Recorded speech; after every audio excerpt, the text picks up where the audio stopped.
कोई है?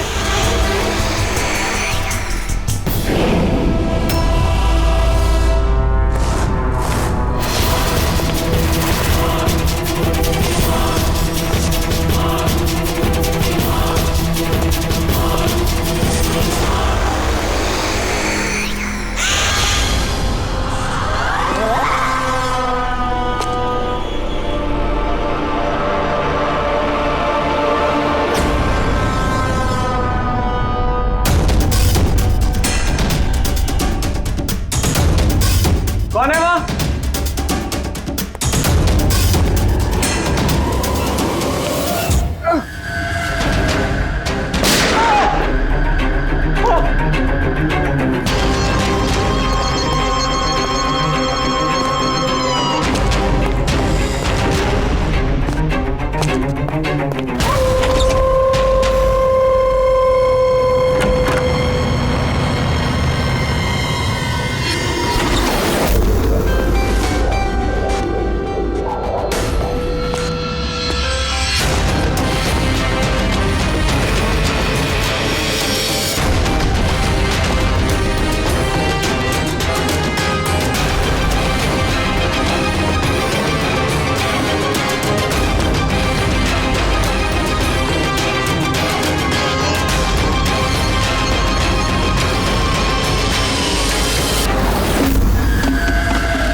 पैर पे भी गोली मारी है, हाथ पे भी।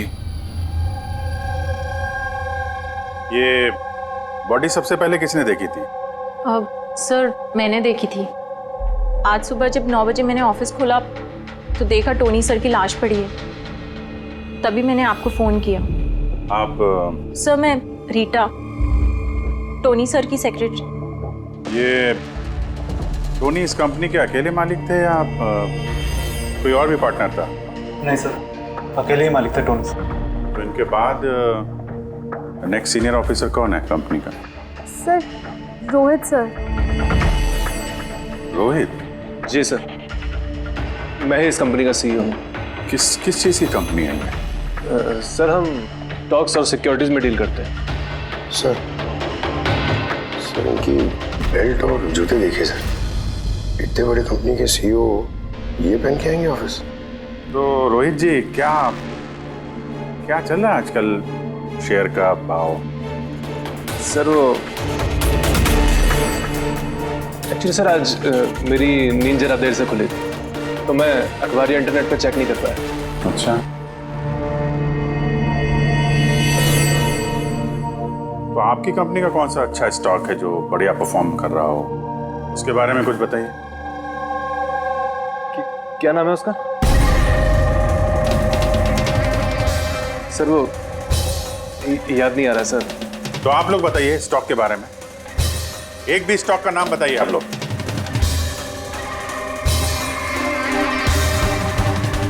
क्या हो क्या रहा है यहाँ पे? सर सच में तो हम में से कोई भी यहाँ पे काम नहीं करता है। काम नहीं करता? क्या मतलब क्या है? मतलब सर हम सब लोग एक्टर्स हैं। अरे मगर ये तो फाइनेंस कंपनी है, इसका फिल्मों से क्या लेना देना? सर फाइनेंस कंपनी तो सिर्फ नाम की है, यहाँ पर सर कोई काम नहीं करता। हम एक्टर को सिर्फ इसलिए रखा है ताकि हम यहाँ काम करने की एक्टिंग कर सके। एक्चुअली सर टोनी सर से मिलने दिन में बहुत सारे क्लाइंट्स आते थे। हमारा काम बस इतना होता था कि उन्हें दिखाना कि ऑफिस में बहुत काम हो रहा है। ये टोनी क्या काम करता था? किस चीज़ की मीटिंग होती थी यहाँ पे? सर उनकी जो भी मीटिंग्स होती थी वो उनके केबिन के अंदर होती थी। अब वो क्लाइंट्स के साथ क्या बातें करते थे वो हम में से किसी को नहीं पता सर। और कब से चल रहा है ये सब? सर पिछले 2 हफ्ते से। कमाल है, एक नकली कंपनी जहाँ पे नकली काम होता था उसके मालिक का खून हो जाता है। समझना पड़ेगा एग्जैक्टली यहाँ पे हुआ क्या था। तो यहाँ पे टोनी को पहली गोली लगी है।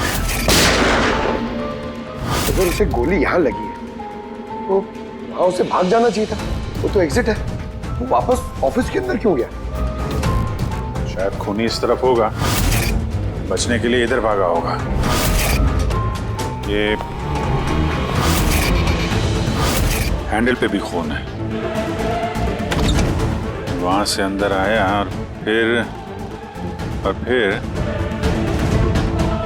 वहां पे लेके गया उसको जहां पे खून हुआ। ब्लड ट्रेल इधर भी है। सर ये यहाँ देखिए, इतना सारा खून। लगता है यहाँ पे छुप के बैठा होगा बचने के लिए। और खूनी आया, उसके बाद उसको वहां ले गया जहां पे उसकी मौत हो गई। सर वो पानी का बॉटल, सर पानी लग रहा है सर। है तो पानी, पर बॉटल में खून। बॉटल हाथ में थी या उससे मारा?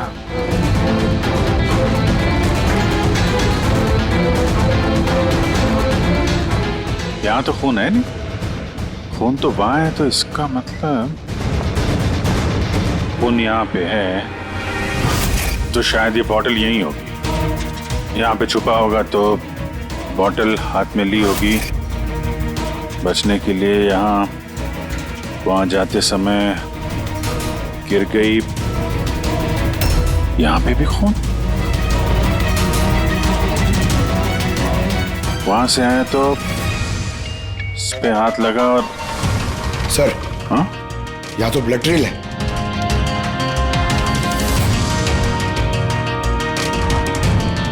यहाँ पे क्या कर रहा था?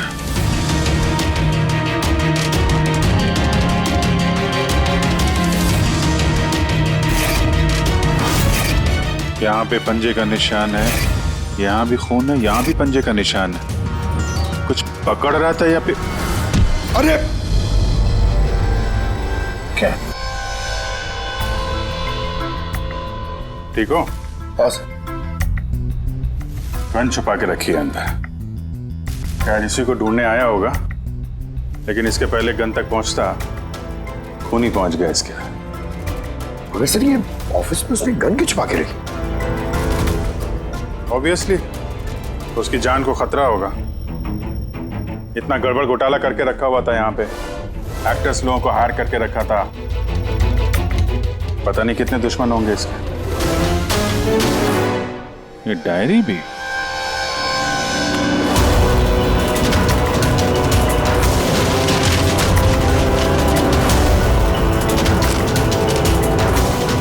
कुछ कोड जैसे लग रहा है ना सर। कोड वर्ड में लिखा है और डायरी को छुपा के रखा था। जरूर इसका टोनी के मौत के साथ कोई ना कोई कनेक्शन है। ये इसका बॉडी स्कैन चेक किया तुमने? वैसे स्कैन देखा मैंने, बाकी सब कुछ ठीक है। सिर्फ इसके एब्डोमेन में मुझे कुछ अजीब सी गोल गोल सी चीजें नजर आ रही है, समझ में नहीं आ रहा क्या है। चलो देखें क्या। ये देखिए सर, ये जो गोल गोल सी चीज है ना तारिका, ये मेटेलिक चीज है, कोई something metallic. Metallic like coin जैसी? एब्सोल्युटली। लेकिन ये इसके एब्डोमेन में आई कैसे? एक काम करते हैं, इसके पोस्टमार्टम से ही पता लगेगा आखिर ये चीज है क्या।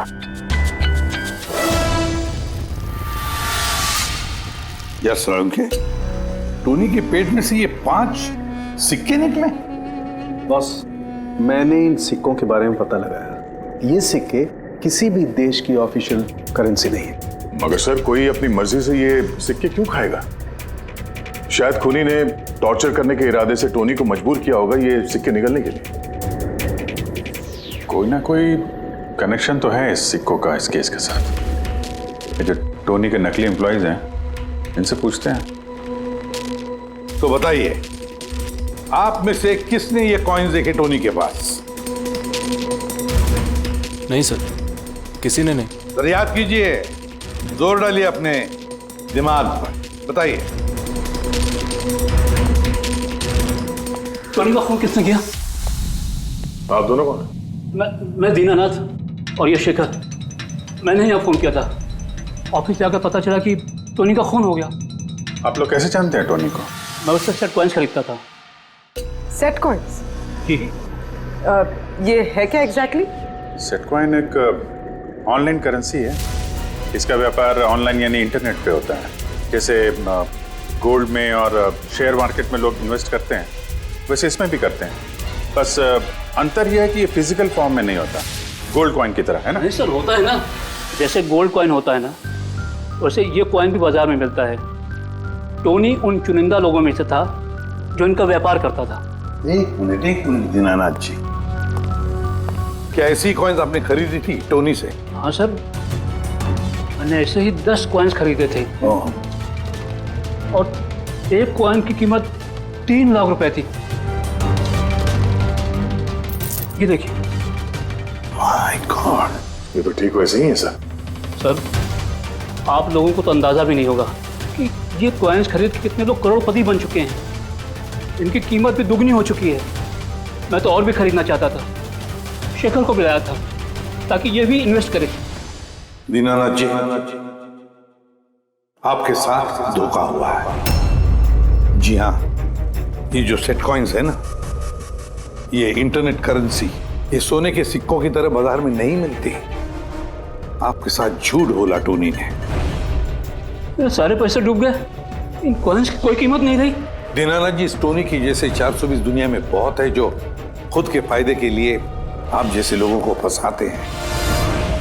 काश अपने पैसे इन्वेस्ट करने से पहले आपने थोड़ी जांच पड़ताल की होती। अच्छा हुआ मैंने पैसे इन्वेस्ट किए, वरना मैं भी लूट जाता। मेरी बेटी की शादी कैसे होगी? मैंने अपनी सारी जमा पूंजी इसमें लगा दी, अपने प्रोविडेंट फंड्स के पैसे भी। सर, लगता है टोनी ने जानबूझ के थोड़े ज़्यादा उम्र वालों को ही अपना निशाना बनाया है।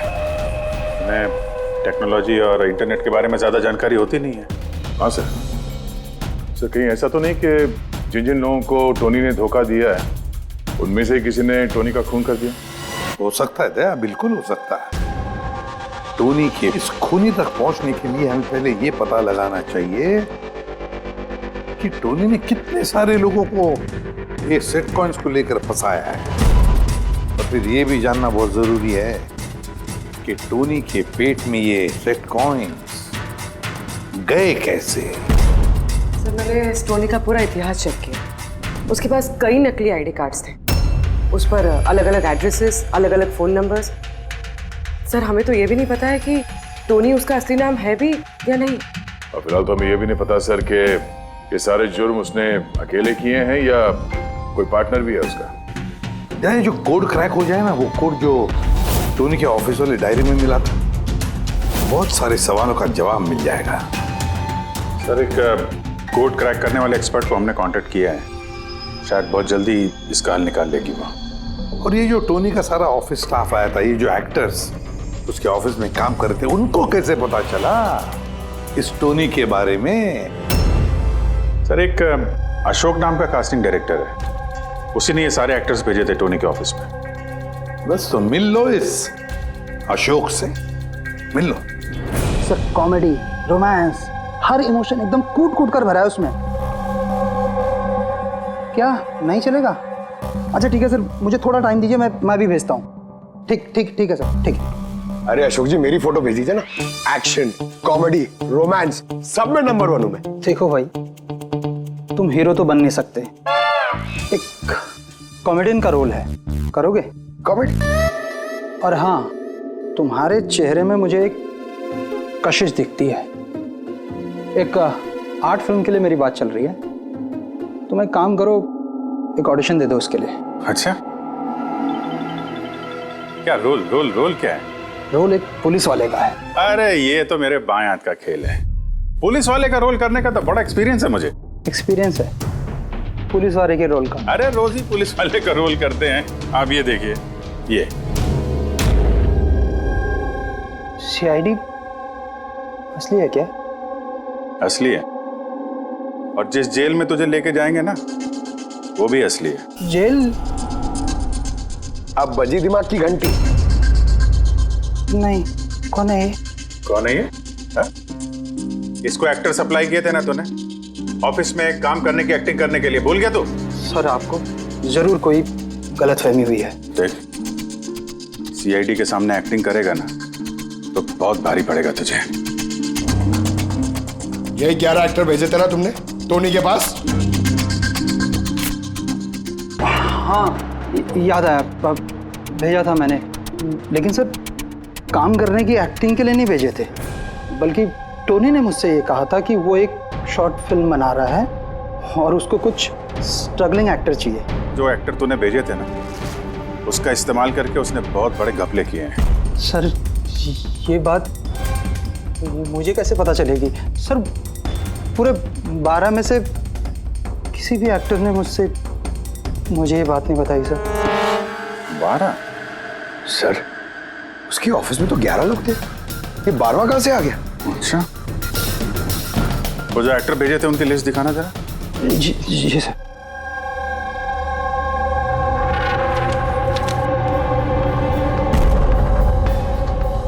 ये नया नाम है, ईशा कुमार। ये नहीं थी उस वक्त वहां पे, ये कहाँ गायब हो गई?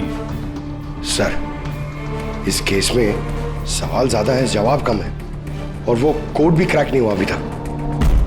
सर रीना जी, आपने हमें यहाँ टोनी के घर पे क्यों बुलाया? और वो उन कोड्स का हल निकाल पाई या नहीं? काफी टेढ़ा कोड है सर, बिना साइफर के हल निकाल पाना नामुमकिन है। साइफर? ये साइफर क्या होता है? साइफर कोई ऐसी किताब या डायरी होती है जिनके अंदर इन खुफिया कोड्स का राज छुपा होता है। फ्रेडी, जैसे अंडरवर्ल्ड की दुनिया में ये चीजों के नाम को कोड्स में इस्तेमाल करते हैं, जैसे गन है उसे घोड़ा कहते हैं, और कौवा मतलब मोबाइल। तो ये सारे कोड्स एक साइफर में होते हैं। अगर ये साइफर मिल जाए तो सारे सवालों के जवाब मिल जाएंगे।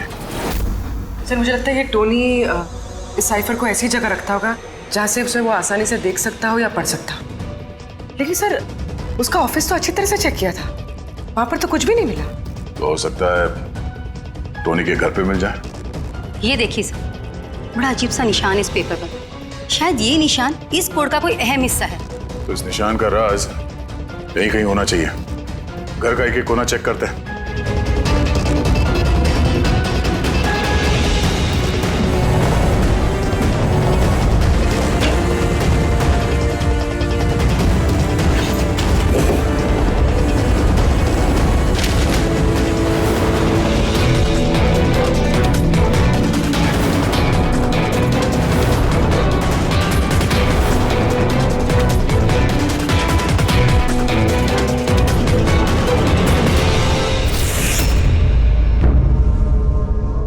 रीना जी, ये देखिए, इस किताब में भी ठीक वैसा ही निशान है।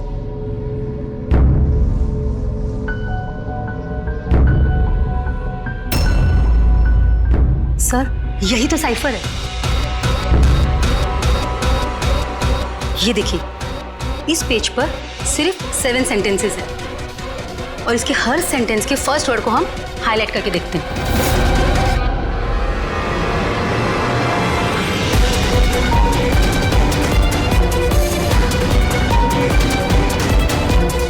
ये सीजर का क्या होता है?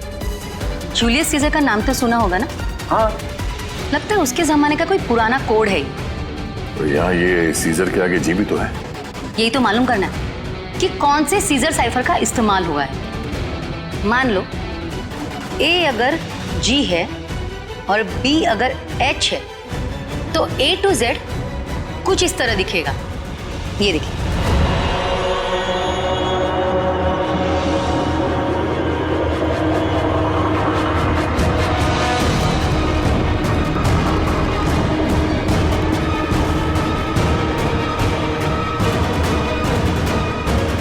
ये हो गया। अब हम इसे फॉलो करके देखते हैं कि हमारा कोड का मतलब क्या है। और हमारा पहला कोड है SUNGTQASGX-10। अब हम इसे मैच करके देखते हैं।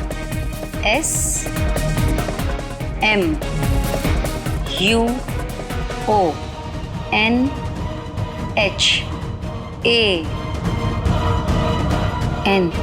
मोहन?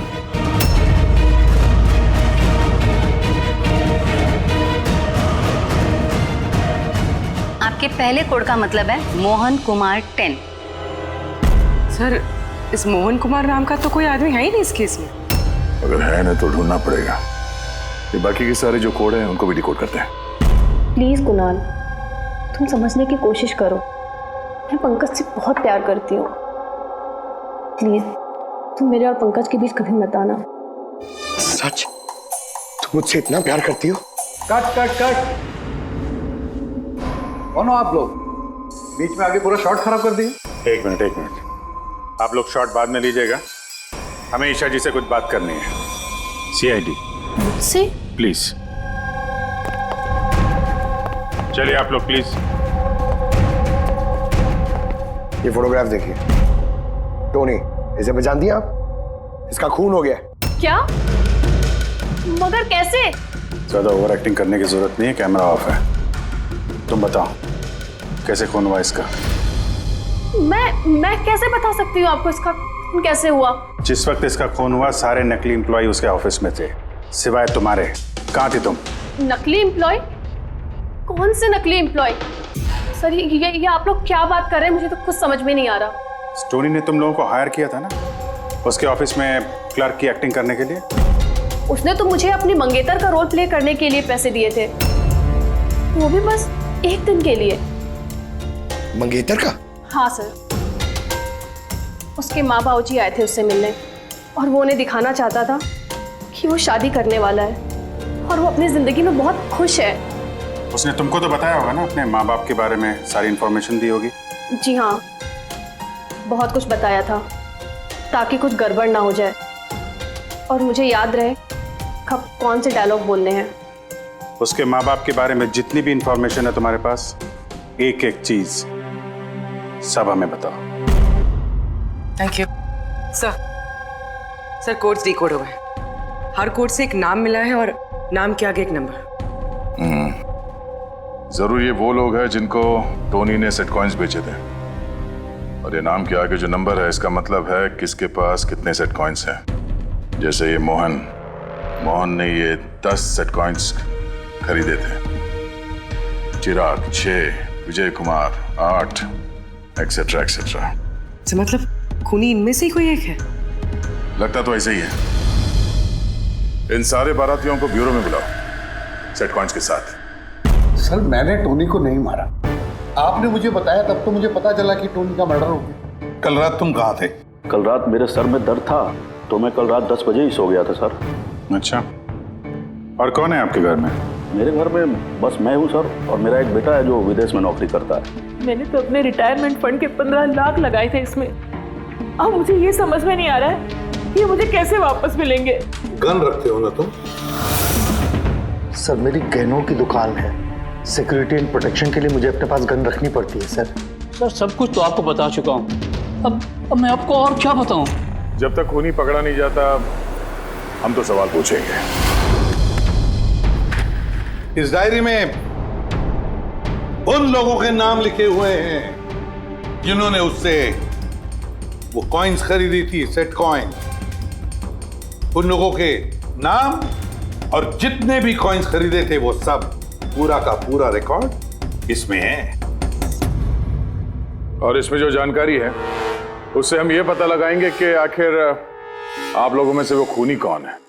किसने कितने कॉइन खरीदे, इससे ये कैसे पता चलेगा खूनी कौन है? आसान है। खूनी ने अपने कुछ सिक्के गुस्से में आकर टोनी को निगलवा दिए।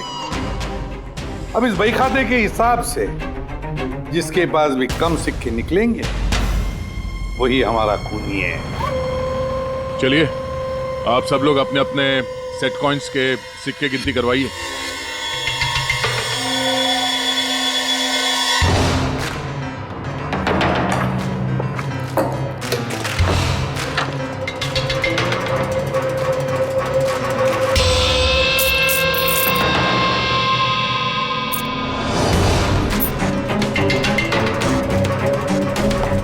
सर, सारे के सारे कॉइन्स हैं, एक भी कम नहीं। कोई भी कम नहीं?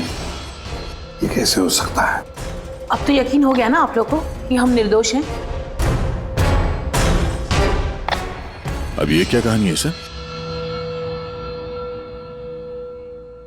अगर ये सारे निर्दोष हैं तो फिर गुनहगार कौन है? ये तो अब टोनी के माता पिता ही बताएंगे। नहीं, ये नहीं हो सकता। हमारा बेटा नहीं मर सकता सर। आपको जरूर कोई गलतफहमी हुई है। हमारा बेटा तो अपने ईमान का इतना पक्का था कि वो किसी का 1 रुपया भी ना ले, और आप कह रहे हो उसने लोगों को ठगा है। मैं जानता हूं ये किसी भी माँ बाप के लिए सुनना आसान नहीं है, पर क्या टोनी की किसी के साथ कोई दुश्मनी थी? हाल फिलहाल में कोई लड़ाई झगड़ा हुआ हो? कैसा झगड़ा सर? वो तो इतना बिजी रहता था कि उसे हमसे मिलने का भी समय नहीं होता था। 3-3, 4-4 महीने बाद घर आता था वो। मिलने नहीं आता था? मतलब कि उसने कई जगह पर अपने ऑफिस खोल रखी थी। कहाँ और कहाँ पे ऑफिस था इसका? दिल्ली, पुणे। जिस शहर में ये टोनी रहा है, कुछ ना कुछ घपला तो जरूर किया होगा उसने। कुंडली निकालो इसके पिछली जिंदगी की। सर, सर दिल्ली और पुणे के police officers video conference call पे। गुड।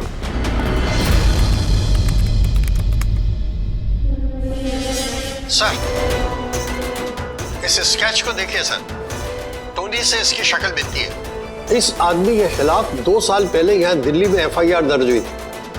कई लोगों के साथ में चिट फंड में इसने घोटाला किया था, लेकिन सर इसका नाम टोनी नहीं बल्कि अमर है। सर, यहाँ पर उसका नाम प्रशांत था। पिरामिड स्कीम के नाम पर उसने लोगों को बड़े बड़े सपने दिखाए और कई लोगों के पैसे खा गए।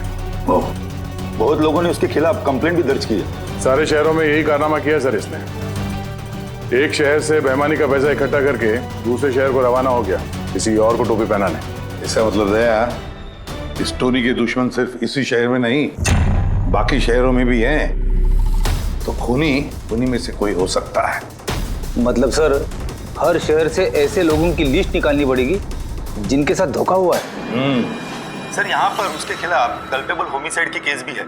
ये आलोक नाम के आदमी के उसने पैसे खा लिए थे। वो सदमा वो आदमी बर्दाश्त नहीं कर पाया, इसलिए उसने सुसाइड किया। तो टोनी को मारने का सबसे बड़ा मोटिव तो आलोक के किसी करीबी के पास है। ना तो उसने सिर्फ पैसा खोया बल्कि अपने किसी करीबी को भी खोया है। हाँ, आलोक, पुणे।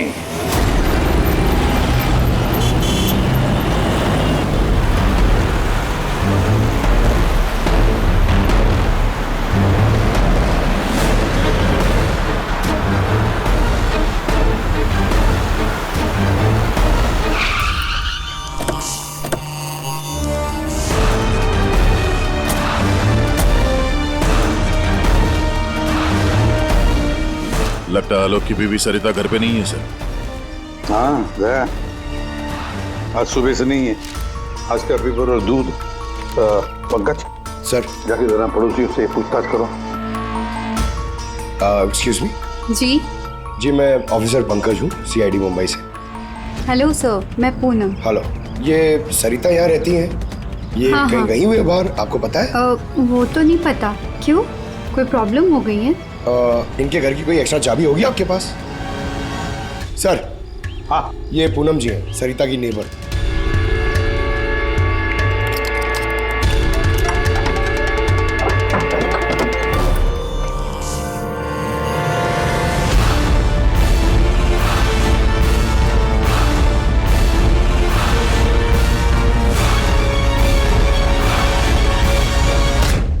जिस तरह से घर के अंदर ये सामान बिखरा पड़ा है, ऐसा लगता है कि कल रात यहाँ पे कुछ हुआ था।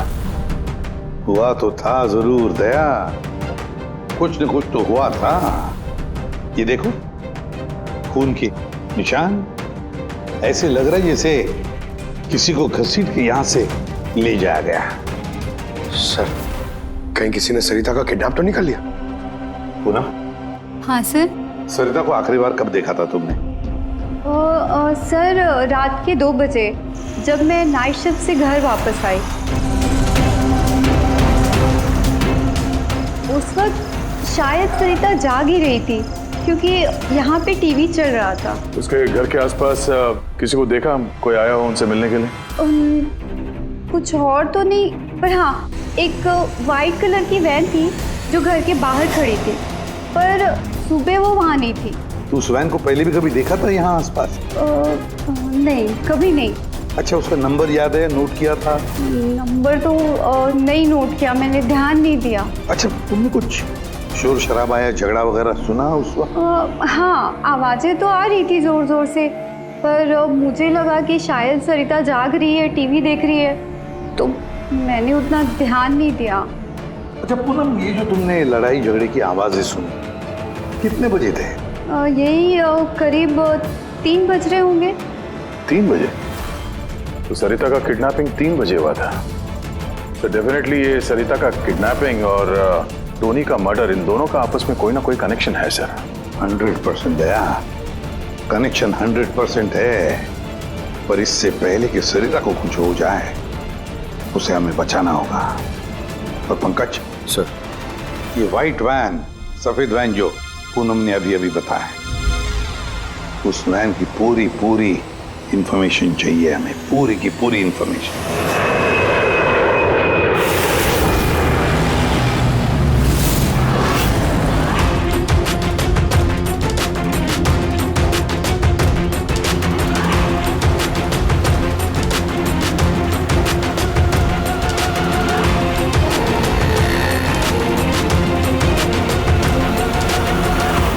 सर, यही रास्ते से वो व्हाइट वैन क्रॉस हुई थी।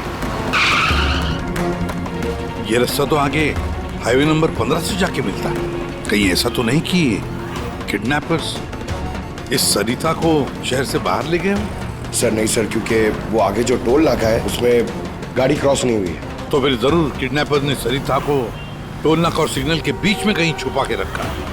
तो सर, इस सिग्नल और टोल के बीच में कोई तो रास्ता होगा जो अंदर जाता है, और शायद किडनैपर्स का अड्डा वहीं कहीं आसपास होगा। हाँ, चलो देखते हैं कोई रास्ता है क्या।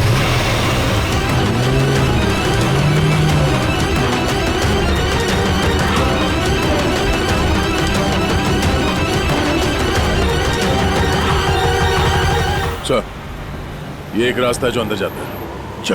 चलो देखते हैं।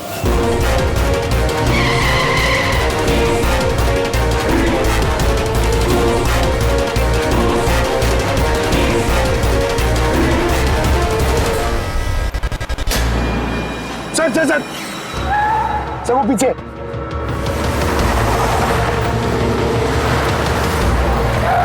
ये देखिए सर।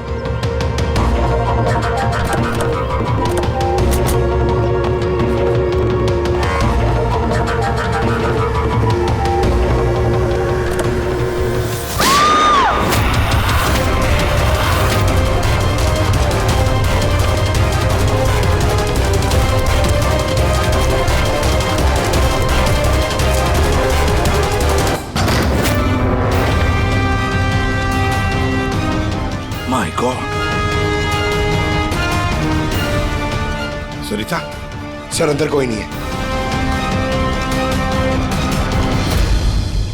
तुम ठीक हो?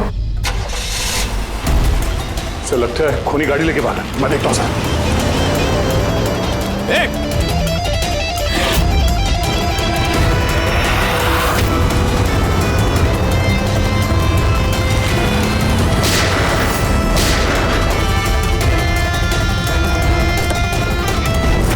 सर एम्बुलेंस आ रही है। सरिता, ये बताओ किसने किया ये सब? उसने मेरी आंखों में पट्टी बांध रखी थी, इसलिए उसका चेहरा भी नहीं देख पाई मैं। नहीं सर, निकल गया। गाड़ी का टायर पंचर करके गया वो। सरिता बताओ, क्यों किया होगा ये सब उसने? सर, उसको मेरे पति आलोक का फाइनेंशियल रिकॉर्ड चाहिए था, पता नहीं क्यों। पर तुम्हारे पति आलोक अब इस दुनिया में नहीं रहे ना? हाँ सर, उन्होंने आत्महत्या कर ली थी क्योंकि किसी फ्रॉड ने उन्हें धोखे से लाखों रुपए लूट लिए। पर वो पैसे भी उनके नहीं थे सर, उन्होंने किसी से कर्जा लिया था, पर कर्जा ना चुकाने की वजह से उन्होंने सुसाइड कर ली सर। अब ये क्या चक्कर है सर? ये किडनैपर को आलोक के फाइनेंशियल रिकॉर्ड्स में इतनी दिलचस्पी क्यों होने लगी? पंकज, इस किडनैपर को दिलचस्पी इसलिए कि मुझे तो लगता है कि ये किडनैपर, ये खूनी भी वही है जिसने आलोक को पैसे दिए थे। अब जैसे उसे पता चला कि आलोक इस दुनिया में नहीं रहा तो प्रॉब्लम आया, पैसे वसूल किससे करे। उसे पता चला कि आलोक का सारा पैसा टोनी के पास है तो उसने टोनी को खत्म कर दिया और फिर खुद पर इल्जाम ना आए सारे सबूत मिटाने के लिए उसने सरिता को फोन किया और उसे पूछा कि आलोक का सारा फाइनेंशियल रिकॉर्ड कहां पर है। कौन हो सकता है ये? सरिता सर, एक काम कर सकती हो? हाँ सर। आलोक की फाइनेंशियल रिकॉर्ड्स हमें दे सकती हो?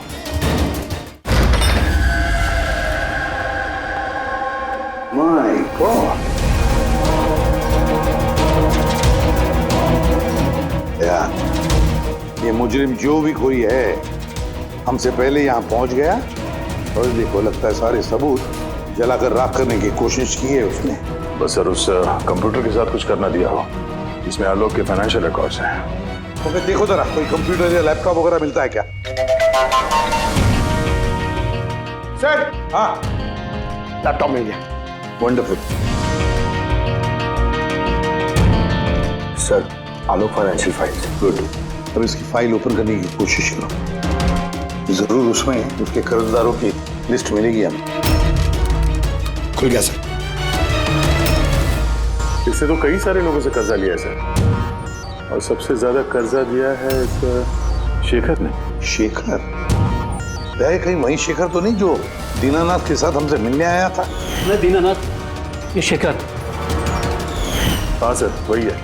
तो दया, इस शेखर का पिंजरे में जाने का वक्त आ गया। वो सफेद वैन तो मिल गई सर, पर शेखर का अभी तक कुछ पता नहीं चल पाया। सर शेखर भले ही खून करके भाग गया हो लेकिन ज्यादा दूर नहीं जा पाएगा। फिर भी कुछ ना कुछ तो गड़बड़ जरूर है इस केस में। पता नहीं क्यों लेकिन सही नहीं लग रहा है मुझे। क्या हुआ सर, आपको कुछ और लग रहा है क्या? अभिजीत जरा सोचो, ये सरिता का किडनैप होना, उसके बाद में हमें बड़े आसानी से वो सफेद वैन मिलना, लावारिस पड़ी हुई, उसके बाद में आलोक की फाइनेंशियल रिकॉर्ड जिसमें शेखर का भी नाम है वो भी बड़े आसानी से मिले हमें। हाँ सर, फाइनेंशियल रिकॉर्ड लैपटॉप के डेस्कटॉप पे था। यही तो मैं कह रहा हूँ दया, गड़बड़ है। हालांकि ये ऐसे फाइनेंशियल रिकॉर्ड्स अलग से फोल्डर में होने चाहिए, पासवर्ड प्रोटेक्टेड होने चाहिए ना। सर लेकिन अगर हमें वो सुराग मिल रहे हैं तो ये तो अच्छी बात है ना। नहीं पंकज, हमें सुराग मिल नहीं रहे हैं, सुराग हमें दिए जा रहे हैं एक के बाद एक, एक के बाद एक। इसीलिए तो मैं कह रहा हूँ ना, गड़बड़ है, कुछ ना कुछ तो गड़बड़ जरूर है। हमें गुमराह करने की कोशिश हो रही है। टोनी के बारे में आपको जो कुछ भी याद है जरा डिटेल में बताइए। बात करने में, लोगों को बड़े से बड़े सपने दिखाने में बहुत अच्छा था ये टोनी। ऐसे किसी से घुल मिल जाता था केवल 2 मिनट में कि जैसे आपको लगे कि दुनिया में उससे अच्छा आपका कोई दोस्त है ही नहीं। और हाँ सर, आलीशान पार्टीज वगैरह रखी थी उसने अपने इन्वेस्टर्स के लिए। उन पार्टीज की तस्वीरें हैं आपके पास? सर हाँ सर, पूर्वी ने ये फोटो भेजी है, सस्पेक्ट के घर से मिली है। अच्छा, तो ये है वो इस पूरे खेल के पीछे। मतलब शेखर भी इसी के कब्जे में होगा सर? इसका फोन ट्रैक करो, शेखर की जान को खतरा है, शेखर को बचाना होगा।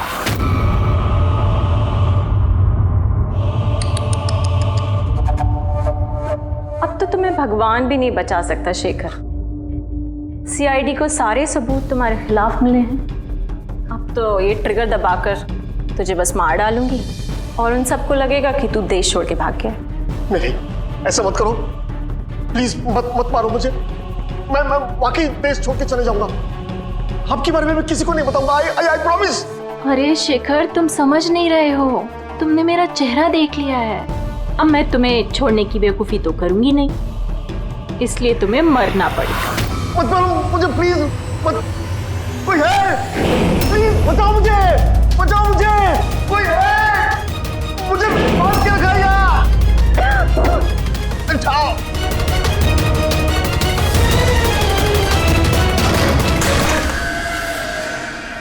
उठ, उठ।